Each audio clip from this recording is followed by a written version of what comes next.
da Sicilia 24, questi i nostri titoli di oggi. Fiori sul lungomare di Catania per Santo Re, ucciso ad Ognina da un posteggiatore abusivo. Il dolore, le lacrime e il monito dell'arcivescovo Renna. Non si alimenti l'odio, dice. Palermo, un uomo pestato e poi data a fuoco l'abitazione dove viveva. Nel rogo muore un cane, la vittima di tentato omicidio si salva ma finisce in ospedale. Via Basile a Palermo come l'ippodromo, cittadini svegliati all'alba dal rumore degli scooter che sfrecciavano a protezione dei due alla guida dei calessi nella corsa clandestina di cavalli. Ancora polemiche per la sentenza del Tribunale di Catania che ha assolto un docente universitario dall'accusa di violenza sessuale su 7 studentesse. Illegale annuncia ricorso. Aiuti umanitari da Catania a Gaza per la popolazione colpita dagli attacchi di Israele. Tra gli attivisti della Freedom Flotilla anche Greta Thunberg. A Caltanissetta le associazioni sportive di volontariato hanno manifestato per la pace. Pallanuoto, l'Orizzonte Catania conquista il 25esimo scudetto. Le ragazze di Martina Miceli battono 7-5 la SIS Roma, festa grande al Palanesima.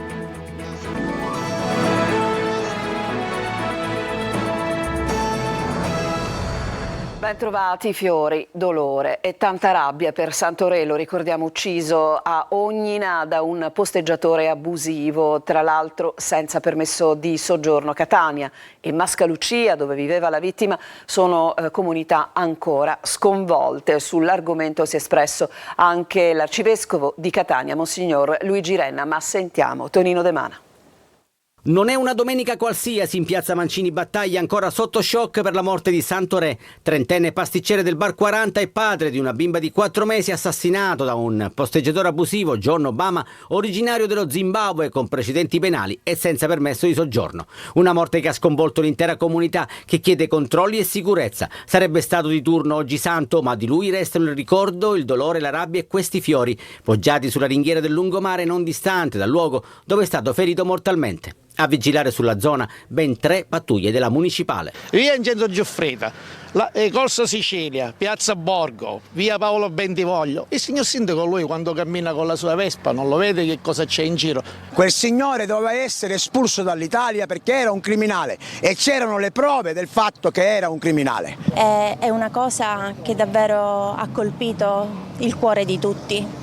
Anche se in questo momento io vedo qui nel posto un silenzio assordante anche della comunità. 2 testimoni oculari e le immagini dei sistemi di videosorveglianza inchiodano John Obama, da ricostruire il movente che potrebbe essere legato ad un diverbio per la restituzione di alcune vaschette di plastica. Sconvolta pure Mascalucia, dove Santo viveva. La comunità di Mascalucia è sconvolta per i gravi fatti accaduti. Santoré non è più tra noi. Un grande uomo, un grande lavoratore, un giovane padre di una piccola bimba. Non potrà purtroppo riabbracciare i propri affetti familiari. Questo per fatti veramente futili e criminosi. Proclamiamo il lutto cittadino affinché possiamo manifestare la nostra vicinanza alla famiglia. Sulla barbara uccisione di Santoré è intervenuto anche l'arcivescovo Renna. Non alimentiamo odio verso gli stranieri, ha detto. Possa il Signore donare conforto e forza ai familiari in questo momento di indicibile dolore. E noi restiamo a Catania, siamo tornati in Corso Sicilia, nonostante la giornata festiva non si ferma l'azione dei parcheggiatori abusivi, non mancano danneggiamenti alle auto e episodi di violenza. Abbiamo incontrato però un ragazzo del Gambia che ha risposto al nostro Tonino De Mana: sono qui per guadagnare qualcosina, sentiamo. Terra di nessuno, o più semplicemente di bande di extracomunitari che presidiano e controllano il parcheggio AMT di Corso Sicilia. I vetri in frantumi per terra mostrano l'ennesima azione vandalica. 3 le auto danneggiate in poche ore, l'ultima in ordine di tempo è ancora ferma sul piazzale. Anche in questo caso, si spera, saranno le telecamere di videosorveglianza a fornire elementi utili agli investigatori. Nel parcheggio non sorvegliato incontriamo un ragazzo del Gambia, arrivato in Italia con un barcone. È difficile per me a vivere la strada. Da dove vieni? Io sono africano, nero e siciliano, gambiano. Come sei arrivato in Italia? La barca. Cosa ti aspetti dall'Italia? È buono, anche il professore è bravo. Tu sei qua per guadagnare qualcosina, giusto? Sì, certo, io voglio qua per aiutare persone, anche rispetto Anche per loro è meglio, come la gente è meglio, loro te la fanno bravi. Se tu dovessi vedere qualche persona che rompe un vetro, che fai? Che faresti? No, io ti reagirò. Detto cosa tu hai fatto così, non è buono, anche non è giusto. Oltre ai danni alle auto e alcuni soggetti che alzano il gomito, registriamo nuovi episodi di violenza. Sono uscito con il carrello pieno, mia moglie è stata proprio aggredita da un ragazzo di colore che per forza voleva i soldi del carrello. A quel punto mia moglie, che giustamente gliel'ha lasciato, c'erano 2 euro, non è per i 2 euro, voglio dire, per il se stesso ha fatto spaventare mia moglie. Problema sicurezza da affrontare urgentemente, come ribadisce Gaetano Bonaccorsi. Qui c'è un problema serio che va affrontato e invochiamo l'intervento del prefetto e della questura, perché non è possibile vivere in queste condizioni. Per il nuovo prefetto Signoriello arriva la prima sfida del suo mandato. Adesso ci spostiamo a Palermo, un tentato omicidio allo Zen, è stato pestato, poi è stata data a fuoco l'abitazione dove viveva e nel rogo è anche morto il suo cane. L'uomo, la vittima, si è salvato ma è finito in ospedale per vari traumi, ma sentiamo Marco Gullà. Pestaggi, negozi incendiati, fiamme date ad una baracca e un cane morto all'interno. Succede allo Zen di Palermo, il clima tra i casermoni si fa sempre più pesante, tanto che dopo i tanti e diffusi avvertimenti dei giorni scorsi si è arrivati a un tentato omicidio. L'uomo, infatti, dopo essere stato picchiato, sarebbe riuscito a scampare alle fiamme che hanno inghiottito la baracca dove viveva e all'interno c'era il cane che è rimasto però ucciso. La vittima è finita in ospedale con traumi alla testa e lesioni sul corpo, ma non è in pericolo di vita. Lo Zen è una polveriera, fiamme e violenza con negozi incendiati, avvertimenti, un'agenzia di scommesse bruciata in via Ignazio Mormino e poi l'incendio a un'automobile in via Adamo Smith. In tutto questo le pressioni dopo la strage di Monreale, gli arresti di 3 ragazzi proprio dello Zen 2 e le indagini che proseguono alla ricerca dei complici. Tra le piste seguite dalla squadra mobile che tenta di dare un movente alla lunga scia di violenze c'è anche quella di una faida tra le strade dello Zen, controllo del territorio tra scommesse online e droga, episodi su episodi che vanno avanti ormai da mesi. È sempre a Palermo per fuggire dopo un furto, ha dato una testata al vigilante che lo ha bloccato dopo averlo scoperto in un supermercato di Viale Regione Siciliana. Sono intervenuti i carabinieri che hanno acquisito le immagini dei sistemi di videosorveglianza per risalire al giovane che sarà accusato di rapina e lesioni. E in strada come all'ippodromo succede ancora a Palermo, una corsa di cavalli clandestina ha svegliato i cittadini questa mattina in via Ernesto Basile, non è la prima volta che accade in quel luogo. Marco Gullà. La strada che diventa pista in città come all'ippodromo. Corsa di cavalli questa mattina in via Ernesto Basile a Palermo. All'alba i residenti sono stati svegliati dal frastuono di una trentina di scooter che proteggevano la corsa dei 2 driver alla guida dei calessi. In questi giorni, più volte di notte, alcuni calessi sono passati nella zona di via Bergamo, via Paolo Emiliani Giudici fino alla zona della stazione. Allenamenti sono stati visti nella zona di Viale Regione Siciliana e anche a Brancaccio. Questa mattina l'epilogo degli allenamenti con tanto di video postato sui social. La gara è partita alle 6 e i 2 calessi hanno percorso via Ernesto Basile, nei pressi dell'università. Non è la prima volta che una gara ippica viene scenata in questa strada, teatro di pista in questi ultimi anni anche Viale Regione Siciliana e Viale dell'Olimpo. Uno scomparto sotto il sedile dell'auto appositamente creato per nascondere 3 kg di cocaina è la scoperta della squadra mobile di Catania durante controlli nel quartiere di San Berillo Nuovo, arrestato un 35enne, Desire Ferlito. I 3 panetti di droga di 1 chilo ciascuno nascosti in uno scomparto celato sotto il sedile dell'auto sono stati scoperti dalla squadra mobile di Catania durante un controllo stradale nel quartiere di San Berillo Nuovo, all'altezza dell'incrocio con Corsa Amedeo Duca d'Aosta.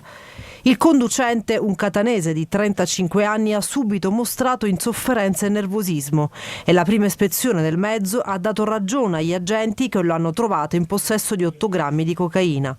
Controlli più accurati hanno poi portato alla scoperta del maxi carico di droga, come detto oltre 3 kg di stupefacente. Al termine della formalità di rito il 35enne è stato trasferito nel carcere di Piazza Lanza. Contestualmente sono stati sequestrati l'auto e lo smartphone Clinton, che potrebbe fornire elementi importanti agli investigatori.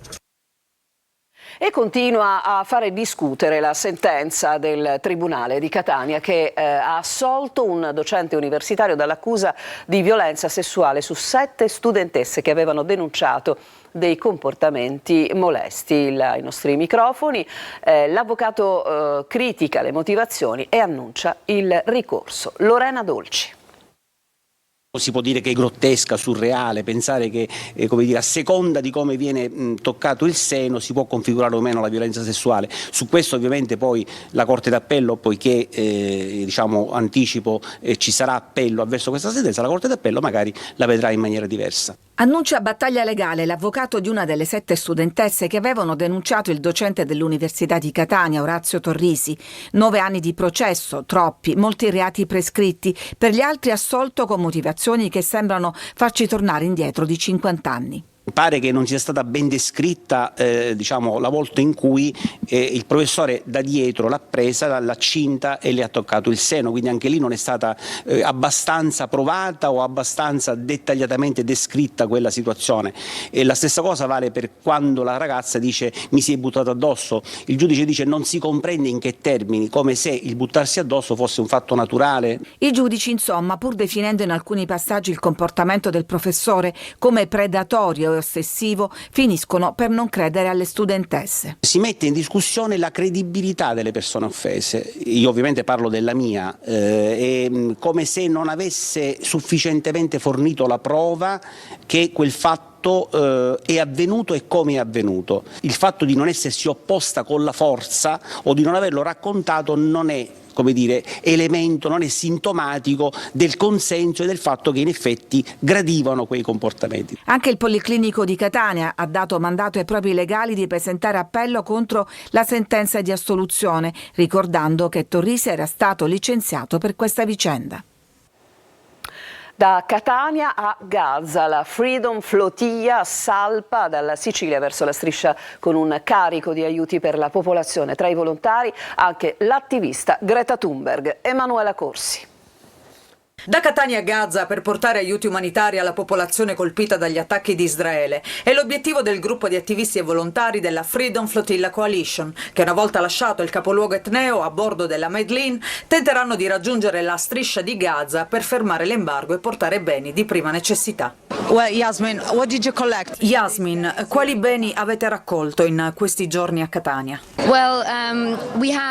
Tutto quello che Israele non permette di far entrare a Gaza da prima del genocidio, come cibo, medicine, latte in polvere per neonati, pannolini o tutte quelle cose che al momento non esistono a Gaza.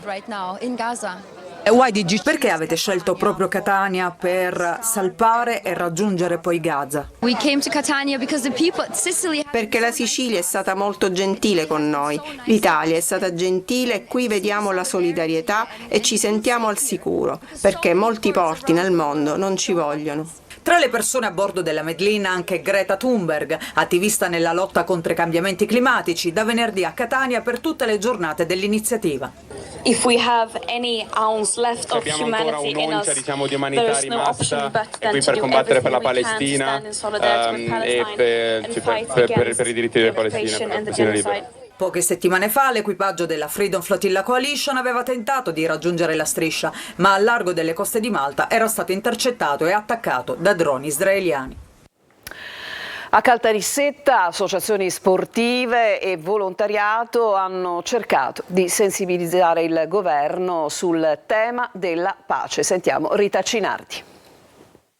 Al grido di fuori i bambini dalla guerra, le associazioni sportive di volontariato nissene hanno manifestato a Caltanissetta con una marcia per la pace che si è conclusa in piazza Garibaldi. A promuoverla la cooperativa sociale Etnos e diverse associazioni nissene che stanno spendendo tutte le loro energie per chiedere la pace. Presenti bimbi, adulti, immigrati, operatori di case rifugio e comunità per minori stranieri non accompagnati. Tutti hanno voluto dire la loro nel corso di 10 tappe di riflessione, durante le quali si è parlato di pace ma anche della potenza di arte e poesia contro ogni forma di violenza. Ciascuno di noi avverte l'inquietudine di chi non accetta più questo stato di cose.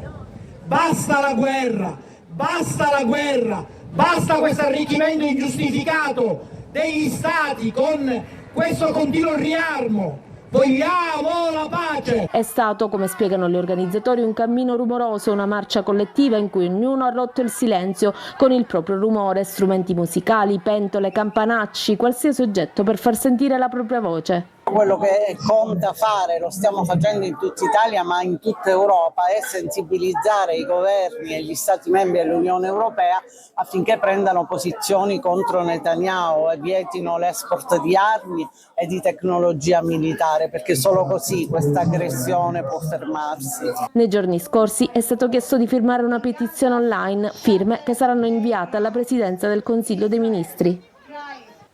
Adesso ci fermiamo, c'è una pausa e torniamo tra poco per occuparci del caldo già arrivato che ha portato tanta gente sulle spiagge.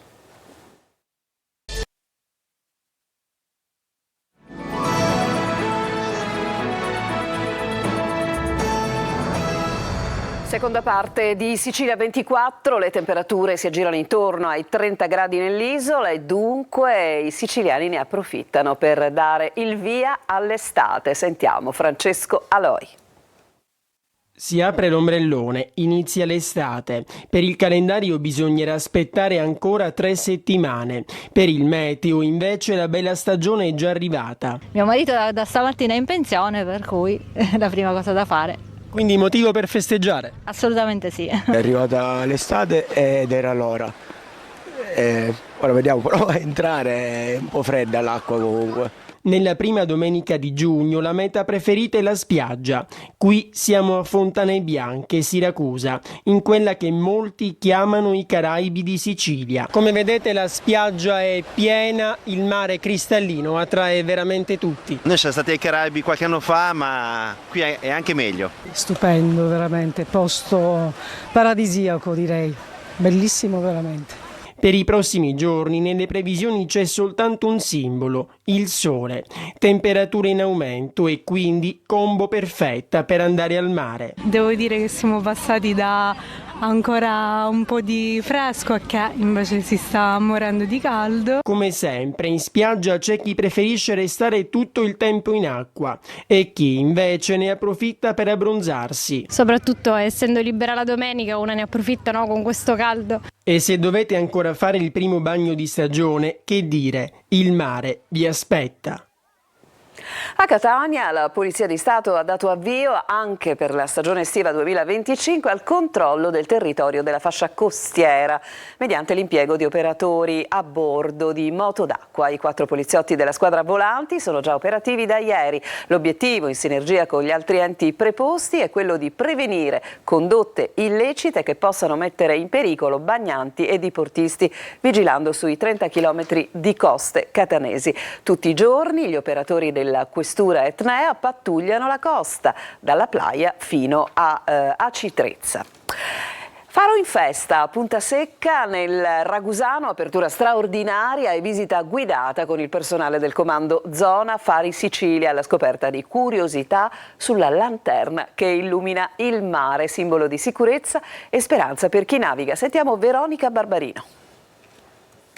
141 gradini a chiocciola più una scaletta in ferro per uno spettacolo mozzafiato. Il faro di Capo Scalambria a Punta Secca apre le porte ai curiosi per una visita guidata grazie al comando Zona Fari Sicilia. Ancora oggi i segnalamenti marittimi costituiscono un aussilio alla navigazione importantissimo. Il compito dei comandi Zona Fari è quello di mantenere 24 ore su 24, 7 giorni su 7 in piena efficienza tutti questi ausili alla navigazione.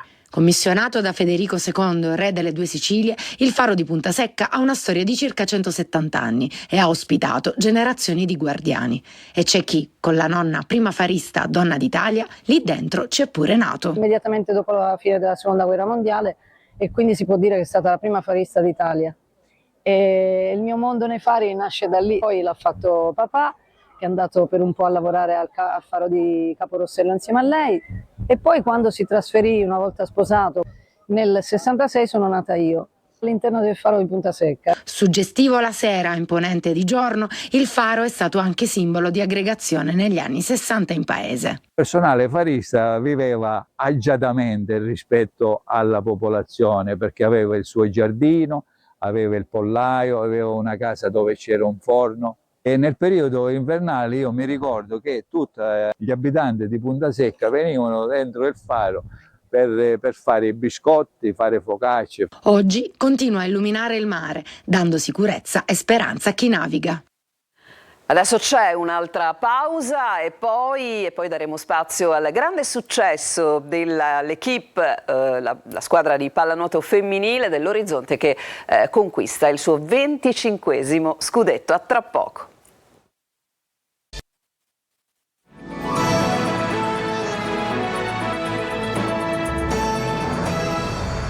Siamo tornati in studio, pallanuoto femminile, l'Orizzonte Catania conquista il 25esimo scudetto, il 6º consecutivo. Le catanesi hanno battuto infatti la SIS Roma ipotecando la gara già nella prima frazione. Festa grande naturalmente al Palanesimo il servizio. Finisce con l'immancabile tuffo in vasca e con l'ennesimo scudetto, il 25esimo di un'incredibile storia, il 6º consecutivo. L'Equipe Orizzonte è ancora una volta campione d'Italia di pallanuoto femminile. Alla piscina di Inesima, in gara 3 dei playoff, le catanesi battono la SIS Roma per 7-5, ipotecando la finalissima già nel primo parziale, chiuso per 4-1, grazie ai gol di Via Cava, Andrews e la doppietta di Bettini. La SIS, stoppata anche da un rigore parato da Aurora Condorelli, deve aspettare addirittura 13 minuti per realizzare la prima ma le padroni di casa restano salde al comando delle operazioni. Le capitoline cercano di riaprire l'incontro, ma l'Equipe, nelle cui file si vede all'opera anche l'eterna presidentessa giocatrice Di Mario, non rischia nulla sino al 7-5 conclusivo. E l'apoteosi in vasca e sulle tribune del Palanesima, raggiante Martina Miceli. Questo scudetto l'abbiamo vinto a giugno scorso, quando abbiamo fatto delle scelte importanti, delle quali sono orgogliosa come società, perché non erano scelte facili e non è stato facile assolutamente, però ci siamo guardate con loro e tutte hanno detto di voler dare qualcosa in più e lo hanno dato. I fa eco Sergio Parisi in qualità di presidente regionale della Federnuoto. I numeri straordinari che confermano ancora di più la leadership della pallanuoto catanese e siciliana, parlo anche da presidente della federazione regionale, è una leadership fatta da risultati, ma soprattutto una leadership conquistata con tanti sacrifici. Un altro capitolo è stato scritto, ma l'Orizzonte Catania è già nella storia dello sport italiano. E adesso al basket, stasera gara 2 della semifinale scudetto fra Trapani Shark e Germani Brescia. La squadra siciliana è decisamente obbligata a vincere dopo aver perso la gara 1 per 92-93. Franco Cammarasana. Appuntamento da non sbagliare stasera per la Trapani Shark, che davanti al proprio pubblico in un clima incandescente torna ad incontrare la Germani Brescia, che venerdì sera ha violato il Palashark vincendo il primo confronto della semifinale scudetto per 92-93. La squadra siciliana deve necessariamente tornare a vincere sfruttando il fattore campo se non vuole affrontare mercoledì sera Brescia nella sua tana, il Pala Leonessa, con l'imperativo di vincere a tutti i costi per mantenere viva la speranza di disputare quella che sarebbe una storica finale scudetto contro Virtus Bologna o Armani Milano, ieri sera impegnate in gara 1 della semifinale vinta dai bolognesi per 68-67. Rispetto alla gara di andata ci vorrà però un'altra Trapani Shark. Adesso la parola al campo di gioco. E dopo il 9-0 di gara 2 all'Avellino, questa sera al Pala Catania per la meta Catania, gara decisiva per l'accesso alla semifinale scudetto di calcio a 5, una vittoria, lo ricordiamo, consentirebbe alla squadra del presidente Musumeci di proseguire la corsa per il tricolore. I rossazzurri sono chiamati a difendere il titolo conquistato lo scorso anno al Pala Catania, sono attesi 2500 spettatori che spingeranno gli etnei con il loro calore. E dunque con questa notizia si chiude questa edizione di Sicilia 24, il nostro prossimo appuntamento con il telegiornale su Telecolor alle 19. A tutti voi una buona domenica.